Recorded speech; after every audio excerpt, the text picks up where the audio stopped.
할렐루야. 네, 은혜 받고 행복하세요. 우리 성경에서 중요한 컨셉, 개념 하나를 구약에서 딱 끄집어낸다면 뭐가 될까? 기본 성경 전체를 쭉 이렇게 끌고 가는 가장 중요한 개념의 단어들이 있습니다. 그 중에 하나가 바로 뭐냐면 성전입니다. 여러분 이해가 되세요? 구약을 쭉 이렇게 읽으시면서 이 성전이 유대 민족 속에 구약의 역사 속에 굉장히 중요한 의미를 차지하고 있구나. 공감하시나요? 이 성전이 세워지기 전에 성전 전 이전 단계에 있었던 것이 여러분 알고 계시는 성막입니다. 이제 성막이라고 부르는 이유는 텐트인데 이 텐트가 거룩하다. 그래서 이제 성막이라 그렇게 이름을 붙인 거죠. 이 성막은 설계도를 누가 주셨는가? 누가 주셨을 것 같아요? 신기하게도 이 성막에 대한 모든 것을 디테일하게 가르쳐 주신 분은 하나님이셨습니다. 그리고 설계도를 받은 사람은 누구였죠? 모자로 시작합니다. 모세였습니다. 그래서 이제 모세가 하나님이 주신 그 모든 치수부터 재료부터 사이즈로부터 시작해서 개수까지 이 모든 것을 어느 때는 그 부분을 읽으면서 이렇게까지 세밀하게 말씀을 하시고 지시하실 이유가 뭘까? 그 생각이 들 정도로 이 성막에 대한 처음부터 마지막까지 성막을 계획하고 성막을 추진하게 하고 성막을 지켜야 하신 분은 누구냐면 하나님이셨습니다. 그래서 이제 거룩한 성막에서 바로 모세를 중심으로 이 성막이 완성이 됐고, 그래서 광야 시대에 이스라엘 백성들의 거룩한 예배의 초소가 됩니다. 근데 이 성막이 영원하지가 않습니다. 이게 그 다음 단계로 간 것이 바로 뭐냐면 성전 시대로 접어듭니다. 그래서 성전 시대로 접어들면서 이 성막의 시대가 끝나는데 그 성막이 있었던 그 기간이 약 한 478년입니다. 굉장히 오랫동안 이스라엘 백성들은 성막에서 하나님 앞에 예배를 드린 겁니다. 그러니까 478년이니까 굉장히 긴 시간이잖아요. 그리고 그 다음에 바로 성전 시대로 접어들게 되는데 이 성전을 가지게 된 그 근거가 누구를 통해서 시작이 되느냐면 다윗입니다. 다윗이 자기 왕국을 건설하고 자기 눈에 허술하게 짝이 없는 하나님의 성막이 눈에 들어온 거예요. 그래서 이제 그게 계기가 돼서 하나님 앞에 간절히 꿈을 꾸죠. 하나님, 내가 성전을 지켰습니다. 근데 성전 지을 수 있는 마음도 누가 주셨는가? 하나님이 주신 거예요. 근데 그 다음에 다윗이 그 마음만 품었음에도 불구하고 하나님이 너무 행복해 하세요. 그래서 이제 다윗에게 엄청난 축복을 부어주는 것을 우리가 성경에서 이제 만나게 되는데, 근데 다윗이 성전을 지을 수 있는 능력도 있었고요, 물질도 있었고요, 힘도 있었습니다. 근데 하나님이 다윗에게 그 성전 짓는 것을 막으세요. 우리 생각에는 내가 하고 싶고 내가 할 수 있는 능력이 있으면 뭐든지 다 할 수 있다고 생각하잖아요. 하나님이 막으면 안 됩니다. 거꾸로 내가 하기 싫은 게 있잖아요. 나 하기 싫어. 아니, 나 하고 싶지 않아. 하나님이 하게 하면 할 수밖에 없는 거예요. 그러니까 다윗의 입장으로서는 평생 동안 일생에 자신의 개인적인 삶의 클라이막스로 그것을 지어 드리고 싶은데 하나님이 막으시죠. 막으시는 이유도 성경이 기록을 합니다. 그래서 결국 이 성전은 아버지가 꿈을 꾸고요, 그 다음에 이 성전은 누가 지었는가? 아들 솔로몬이 이 꿈을 이룹니다. 우리가 이 모습을 보면 부모님들이 꿈을 꾸고요, 그 꿈을 자식대에서도 이루어 줄 수 있다고 하는 거예요.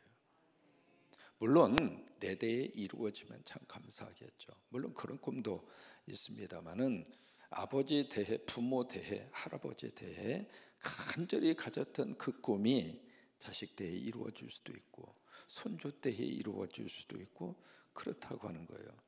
그래서 이제 아들 솔로몬을 통해서 이 성전이 완성이 됩니다. 완성되는데 이 성전이 완성되어져 가는 모든 과정도 성경이 아주 자세하게 거기 들어가는 모든 자재의 총량과 그 다음에 액수까지도 성경이 그것을 밝히고 있습니다. 그러면 이 성전이 영원했는가? 그게 아닙니다. 성경의 이 성전에 대한 부분이 이 솔로몬이 세웠던 이 성전이 결국 어떻게 되는가? BC 586년 유다가 망하면서 성전도 망합니다. 무너집니다. 오늘 본문이 이제 그 내용이거든요. 8절에 보시면은요, 여기 느부갓네살 19째 해, 그것을 유대식으로 계산을 하면 시드기야 11년입니다. 시드기야가 통치를 시작하고 나서 11년째 되는 해, 이제 바벨론의 왕의 신복시위대장 느부사라단이 예루살렘에 오죠. 와서 9절에 보시면은요, 하나님의 성전 왕궁 다 불살라 버립니다. 귀인들의 집이라고 하는 것은 예루살렘의 중요한 건물들을 그렇게 표현을 한 거죠. 다 불살라 버립니다. 이 불살라 버린 정도로 끝난 것이 아니라 그 다음에 우리가 뒷부분에서 여러분 보시는 것처럼 13절에 보시면은요, 다 그 노수로 되어져 있는 모든 기구들을 바벨론으로 다 가져가 버립니다. 14절에 보시면은 모든 노그릇을 다 가져갔다. 13절에서는 가져갔다. 14절에서는 다 가져갔다. 15절에서는 모두 가져갔다. 16절에서 가져갔다. 다 가져간 겁니다. 그러면 이 솔로몬이 세웠던 이 성전이 BC 586년에 망한 거예요. 무너진 거예요. 여러분, 이 역사를 가만히 이렇게 지켜보면서 이스라엘 사람들, 특히 유대인들에게 있어서는요, 이 성전이 무너졌다고 하는 것은 도저히 받아들일 수 없는 사실입니다. 왜냐하면 이 성전은 그들의 입장과 생각으로서 이 성전은 바로 뭔가, 그들의 개념으로서는 성전은 곧 하나님이에요. 그래서 성전의 구조가 세 가지거든요. 뜰이 있고요, 그 다음에 성소가 있고요, 그 다음에 지성소가 있어요.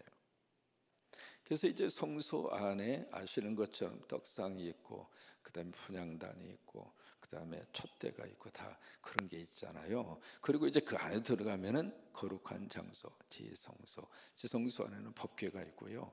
법궤 바로 그 중앙이 시은좌해서 바로 하나님이 계시는 곳이에요. 거기는 너무너무 거룩해서 대제사장이라 할지라도 1년에 딱 한 번밖에 못 들어가는, 아니 거기를 들어갈 때에는 밑에 이제 대제사장이 입는 옷이 있거든요. 옷에 이 가장자리에 석류를 달았어요. 석류같이 생긴 그 종을 쭉 이렇게 달았거든요. 달고 그러고 나서 이제 뒤에다가 끈으로 해서 저 뒤로 이렇게 연결을 시켜놓은 거예요. 왜냐하면 그 거룩한 장소에 가서 이 사람이 죽으면 사람이 들어가서 끄집어내질 못하는 거예요. 죽으면 줄로 잡아당겨서 끌어당기려고. 왜? 그만큼 거기는 거룩한 장소. 왜? 하나님이 계신 곳이니까. 그래서 죄인된 인간이 하나님 앞에 잘못 쓰면 그 자리에서 배령맞아 죽으니까. 그래서 이제 그 정도로 그들이 생각했던 것이 바로 성전이라 이 말이에요. 그러니까 성전은 그들에게 있어서는 바로 하나님이에요. 근데 그 하나님이 무너져? 그 하나님이 이방인에 의해서 사로잡혀가? 이게 받아들일 수 있는 사실이냐고요. 그러니까 유대 입장으로서는 이 성전이 하나님이기 때문에 무슨 생각이 가지고 있는가? 여기에 이제 그 잘못된 그들의 개념이 그들 삶 속에 그대로 고착화가 된 겁니다. 저처럼 하나님을 성전에다가 가두려고 한 겁니다. 지금도 우리 속에 그런 내용들이 굉장히 많습니다. 마치 하나님은 교회당 안에만 계시는 것처럼, 교회당에 가야만 하나님을 만날 수 있는 것은 여러분 맞습니까? 틀립니까? 교회에 오시면 기도가 모아지고 교회에 오시면 마음이 하나님께 더 향할 수 있는 것은 사실이에요. 왜?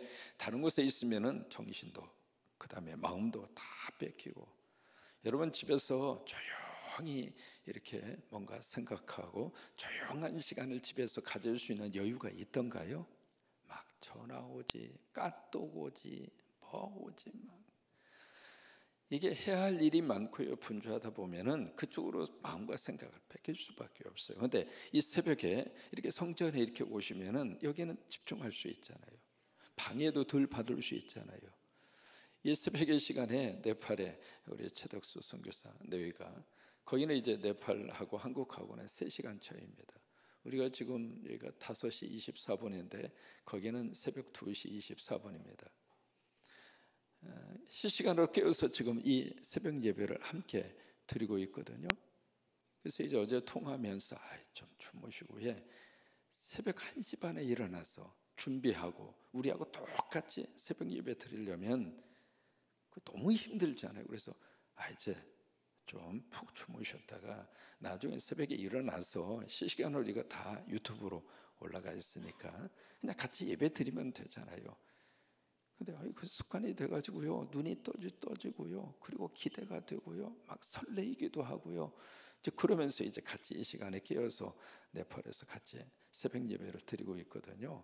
참 세상이 이런 세상입니다. 이게 우리가 교회에 와서 이렇게 예배를 드리면 그런 좋은 장점들이 있습니다. 그래서 우리가 함께 모여서 예배하고 그래요. 그런데 여기에만 하나님이 계신다고 생각하신다면 그 생각은 잘못됐다 이 말이에요. 이스라엘 백성들이 그랬습니다. 성전이 곧 하나님이기 때문에 그 하나님을 성전에다가 가두는 거예요. 하나님은 여기만 계신다. 아니, 여기에만 계셔야 한다. 그래서 이 성전을 여지없이 하나님이 부숴버린 거예요. 이게 바벨론으로 끌려갔잖아요. 딱 끌려갔는데 그 바벨론에 끌려가서 거기서 뭘 느꼈는가? 하나님이 여기도 계시네. 시편 139편 말씀 기억하시나요? 내가 하나님을 떠나서 어디로 가리이까? 내 자리를 저 음부 거기다가 자리를 폈는데 거기도 하나님이 계시네. 아니, 내가 새벽 날개를 치며 바다 끝에 가서 거기 가서 자리 잡고 있었는데 거기도 하나님이 계시네. 내 혀 끝에 말을 알지 못하는 것이 하나도 없으시네이다. 하나님은 어디든지 계신다고 하는 거예요. 그러니까 이게 하나님을 성전이라고 하는 건물 속에다가 가두려고 하는 그들의 생각과 그들의 성전에 대한 잘못된 것을 하나님이 부숴버린 거예요. 두 번째로 이 성전이라고 하는 이 건물을 우상화하기 시작한 겁니다. 우리가 교회를 잘 가꾸고 교회를 잘 이렇게 어떻든 최선을 다해서 예배하는 장소니까 편리하게 만들고, 그리고 모든 시설이라든지 그것을 온 마음과 정성으로 하는 것은 그것은 마땅한 거죠. 또 그래야 되고요. 근데 이 건물 자체가 우상이 되면 안 된다 이 말이에요.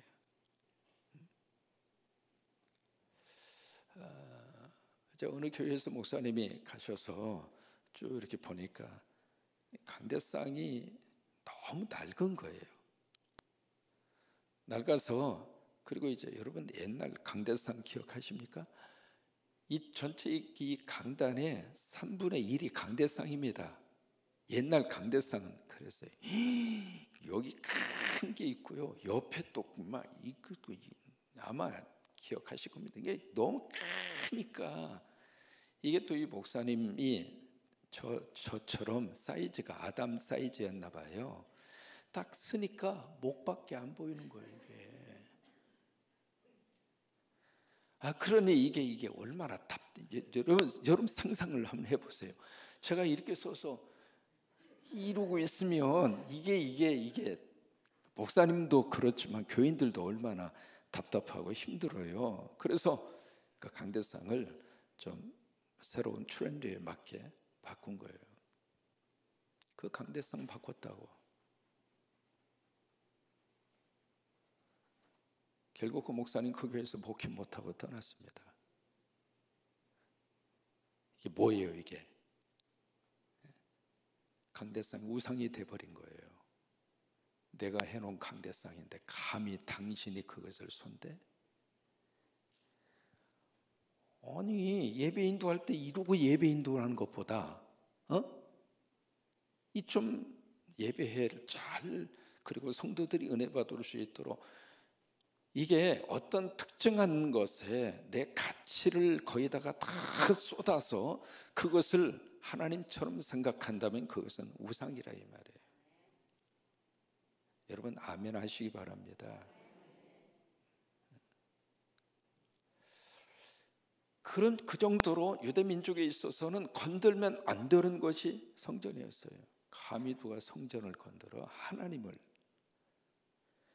그런데 하나님이라고 생각했던 그 성전을 이방인들이 와서, 이 바벨론 사람들이 와서, 느부사라단이 와서 오늘 여기 보면 끔찍할 정도로 샅샅이 전부 다. 그러니까 유대 사람들의 입장으로서는 이게 지금 참 이걸 어떻게 해석을 해야 되겠는가, 그렇게 생각을 하잖아요. 결국 이 내용들이 결국 이제 나중에 또 하나의 성전이 세워집니다. 솔로몬의 성전이 세워졌고요. 그 다음에 두 번째 수룹바벨이라고 하는 사람이 바벨론으로 포로로 끌려갔다가 70년 만에 돌아오죠. 돌아와서 무너진 그 성전터에다가 이러면 안 되겠다. 그때 이제 나서서 막 성전을 지으라고 했던 사람이 학개예요. 그리고 스가랴예요. 당신들 뭐 하고 있느냐? 하나님의 성전 지어야지. 그래서 이제 같이 이제 온 마음을 다해서 방해도 많았고 어려움도 많았고 공사 시작하다가 중단하고, 이게 때로는 하나님이 막 야단을 치기도 하잖아요. 니네 집은 말이야, 편벽나무로 해서 이렇게 해놓고 말이야 성전도 짓지 않느냐고 막 호되게 야단을 하잖아요. 그래서 정신 차리고 다시 이제 성전이 세워졌는데 그게 이제 수룹바벨 성전, 그것이 제2성전입니다. 그렇게 해서 이제 지었는데, 그러다가 헤롯이라고 하는 사람, 헤롯 대왕입니다. 이 사람이 정치적인 목적으로 수룹바벨에 세운 제2성전을 확장 공사를 합니다. 굉장히 화려하게. 그래서 그 공사만 46년간 했어요. 어마어마하게 성전을 확장하고, 그리고 이제 성전을 화려하게. 지금 여러분들 이스라엘에 가셔서, 예루살렘에 가셔서 통곡의 벽을 거의 대부분 가시면 들리거든요. 그 통곡의 벽이라고 하는 것은 성전 벽이 아닙니다. 성벽이에요. 성벽. 위부를 쌓았던 성 있잖아요. 성벽. 성벽의 서쪽 부분이에요. 그래서 거기 가서 왜 이렇게 사람들이 막 울면서 기도하고 왜 그러는가? 그게 성전이 있었던, 지성소가 있었던 그 자리에서 가장 가까워요. 그리고 지성소와 성전이 있었던 바로 그 장소에는 뭐가 세워져 있는가? 황금동이라고 해서 이슬람 사원이 거기에 지금 세워져 있는 겁니다. 그래서 이제 그 성전이 무너지게 됐거든요.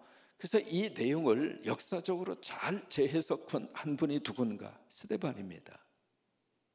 스데반이 이 역사를 쭉 정리를 하면서 사도행전 7장, 그 유명한 스데반의 설교가 있잖아요. 그 설교를 쭉 이렇게 하면서 솔로몬이 이렇게 지었는데, 그 솔로몬이 지은 것을 한번 볼까요? 사도행전 7장으로 가서 보십니다. 유명한 스데반의 설교 가운데 하나인데, 그 설교에서 스데반이 성전 문제를 그렇게 다루고 있습니다. 사도행전 7장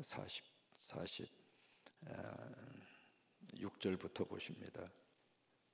사도행전 7장 46절. 자, 찾으셨으면 함께 46절. 하나님이, 다윗이 하나님 앞에서 은혜를 받아 야곱의 집을 위하여 하나님의 처소를 준비하게 하여 달라고 하더니, 하나님의 처소 성전이라 그 말이죠. 47절. 솔로몬이 그를 위하여 집을 지었느냐, 성전을 지은 거죠. 48절. 그러나 지극히 높으신 이는 손으로 지은 곳에 계시지 아니하시나니. 여기서 이제 성전에 대한 재해석이 나오는 겁니다. 그래서 요한복음 2장으로 가시면은 예수님이 성전 청결하시는 장면 기억하시죠? 고난주간에 꼭 묵상하는 본문인데요, 예수님이 성전에 오셔가지고 성전에 딱 가서 보니까 거기에 짐승이란 짐승이 나와 있는 거예요. 소, 양 할 것 없이. 그리고 돈 바꾸는 사람도 있고. 기억나시나요? 예수님이 채찍을 만들어서 그걸 다 엎어버립니다. 막 엎어버리면서 막 난장판이 된 그 성전. 여러분, 그 성전은 성전 그 성소나 지성소를 말하는 것이 아니라 이방인의 뜰이라고 해서 거기서 이루어진 그 사건입니다. 그래서 이제 전부 다 그것을 청소를 하시는, 그래서 그 일명 성전 청결 사건이다, 그렇게 이제 이름을 붙이거든요. 그것을 막 하면서 그때 예수님이 주신 말씀이 내 아버지의 집을 강대의 소굴로 만들지 말아라. 내 아버지의 집은 만민이 기도하는 집이다. 그러니까 유대인들이 와서 예수님에게 당신이 그렇게 말을 하는 그 증거가 뭐요? 표적을 주시오, 그렇게 요청을 해요. 그때 예수님이 하신 말씀이 이 성전을 헐어라. 그러면 내가 사흘 만에 다시 세우리라. 그렇게 말씀을 하시는 요한복음 2장 21절 말씀. 그래서 그 다음에 요한이 거의 다 해석을 해줍니다. 이는 당신이 성전이심을 가르치심이로라. 예수님이 성전이라고 하는 거예요. 이 내용을 고린도전서 3장 16절에서 그렇게 다시 한번 우리에게 가르쳐 주고 있습니다. 한번 가서 보실래요? 고린도전서 3장 16절. 고린도전서 3장 16절.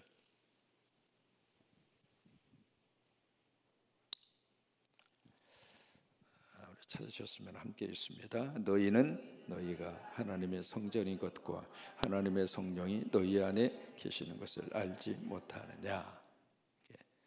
누가 성전이에요?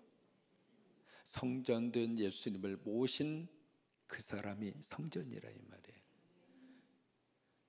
그러니까 건물로서의 성전 개념이 신약에 와서는 바꿔진 거예요.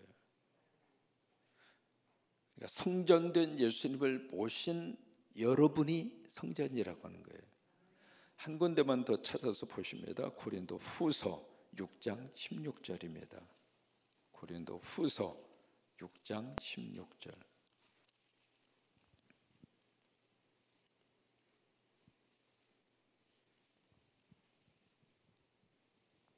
찾으셨으면 함께 있습니다. 하나님의 성전과 우상이 어찌 일치가 되리요?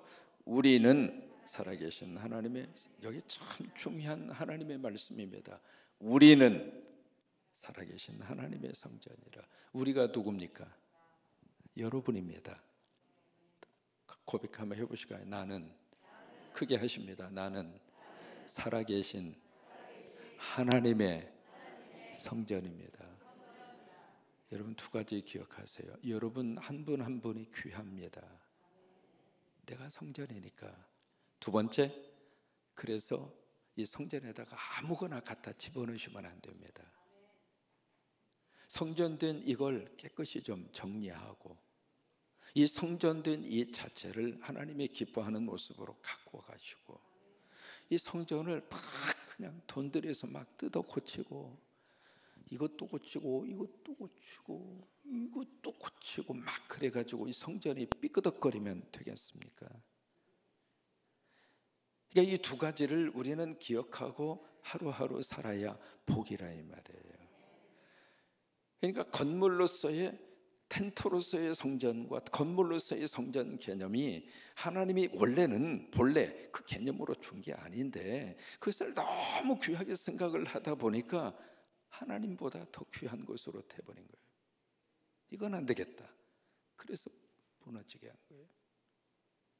뭐든지 말이죠, 이 세상에 하나님보다 높아가면 그게 우상이잖아요.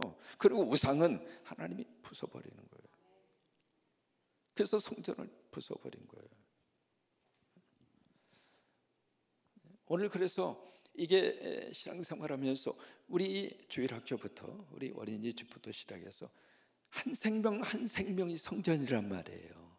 그 개념으로 우리가 한 분 한 분을 대하셔야 되고, 새로운 가족이 왔든 누가 왔든지 마찬가지입니다. 내가 성전인 것처럼 그분도 성전이라 이 말이에요. 한 가지만 말씀드리고 마칩니다. 예루살렘을 로마 군인이 와서 포위해요. 그때 이제 성전 무너지기 직전이죠. 그때 포위 당한 사람 가운데 랍비인 요하난 벤 자카이라고 하는 랍비가 있었습니다. 이 랍비가 거기 그 총사령관 베스피아누스라고 하는 그 총사령관에게 찾아갑니다. 우여곡절 끝에 그 사령관을 딱 만나서 이 자카이라고 하는 랍비가 한 가지 요청합니다.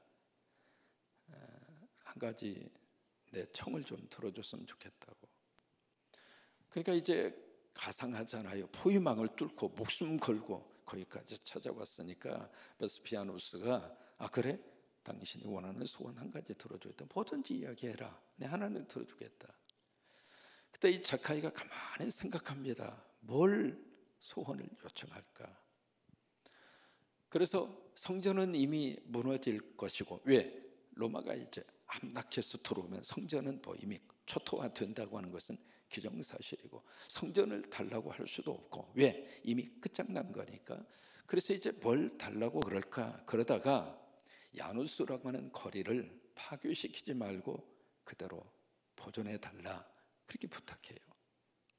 그러면 야누스라고 하는 거리가 어떤 거리인가? 그 거리가 바로 랍비들이 자녀들을 교육하는 회당, 우리식으로 하는 학교가 있는 자리예요. 그리고 그 지역을 중심으로 랍비들, 교사들이 거기서 거주하는 장소가 야누스라고 하는 거리예요. 거기는 파괴하지 말라고, 그냥 남겨달라고. 그 말을 듣고 이 베스피아누스가 뭐 대단한 것도 아닌데, 허름하기 짝이 없는 그 길거리, 쓰러져가는 운막 같은 학교, 그 별로 뭐 이렇게 힘도 없어 보이는 랍비 교사 몇 사람, 그거 가지고 알았다고, 거기는 내가 손대지 않겠다고, 파괴시키지 않겠다고, 그런 거예요. 그런데 바로 그 야누스가 이스라엘을 다시 살려낸 겁니다. 오늘 우리 교회의 성전은 어떤 의미에서 이제 자라나고 있는 우리 교회학교 친구들입니다. 그들이 우리 교회의 미래의 성전입니다.